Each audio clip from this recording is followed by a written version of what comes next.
വേലി ചാടുന്ന പശുവിന് കോലുകൊണ്ട് മരണം. ഒരാൾ ധാരാളം പശുക്കളെ വളർത്തിയിരുന്നു.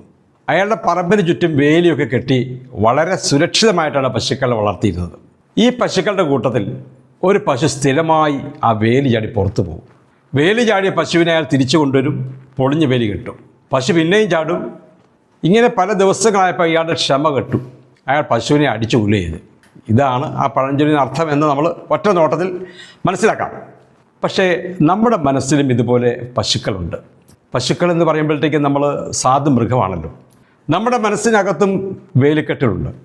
നമ്മുടെ ഉള്ളിലെ പശുക്കളെ, ആഗ്രഹങ്ങളെ നമ്മൾ വളരെ സൂക്ഷ്മമായിട്ടും വളരെ കൃത്യതയോടെയും പരിപാലിച്ചു കൊണ്ടുവരികയാണെങ്കിൽ അതിനകത്ത് നിന്ന് ചിലപ്പോൾ ചാടിപ്പോവാൻ പല പശുക്കളും ശ്രമിക്കാറുണ്ട്. അങ്ങനെ ചാടുമ്പോഴാണ് നമുക്ക് ജീവിതത്തിൽ വലിയ പ്രതിസന്ധികളെ നമുക്ക് അഭിമുഖീകരിക്കേണ്ടി വരുന്നത്. അപ്പോൾ എന്ത് ചെയ്യണം? അങ്ങനെയുള്ള പശുക്കളെ നമ്മൾ തിരിച്ചു കൊണ്ടുവന്ന് പിടിച്ച് കെട്ടിയിടുക എന്നാണ്. ഇന്നത്തെ സമൂഹത്തിൽ മറ്റുള്ളവരെ ഉപദ്രവിക്കുന്ന അനേകം ആളുകളുണ്ട്. മോഷ്ടാക്കളും മദ്യപാനികളും കൊലപാതകങ്ങളും തുടങ്ങി സാമൂഹ്യ വിരുദ്ധ പ്രവൃത്തികൾ ചെയ്യുന്ന അനേകം ആളുകളെക്കുറിച്ച് നമ്മൾ കേട്ടിട്ടുണ്ട്. വാളെടുത്തവൻ വാളാൽ എന്ന പോലെയാണ് ഇവരുടെ ജീവിതവും. നന്മയ്ക്ക് പ്രതിഫലം നന്മയും തിന്മയ്ക്ക് പ്രതിഫലം തിന്മയുമാണ് എന്ന് പ്രത്യേകിച്ച് പറയേണ്ടതില്ല.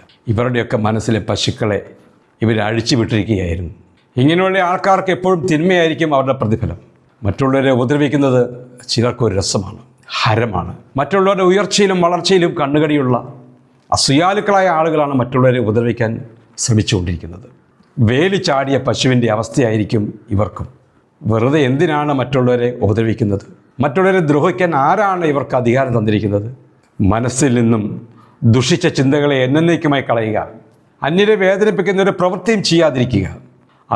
അന്യരെ വേദനിപ്പിക്കുന്ന അത്തരം പ്രവൃത്തികൾ ചെയ്താൽ നാശമായിരിക്കും നിങ്ങൾക്ക് അതിന് ലഭിക്കുന്ന ഫലം. ദുഷ്ടരുടെ പ്രതിഫലം നിങ്ങളുടെ കണ്ണുകൊണ്ട് തന്നെ നിങ്ങൾ കാണുമെന്ന ബൈബിൾ വചനം ഈ അവസരത്തിൽ ഓർമ്മയിൽ വയ്ക്കുന്നത് നല്ലതാണ്. ശുഭദിനം.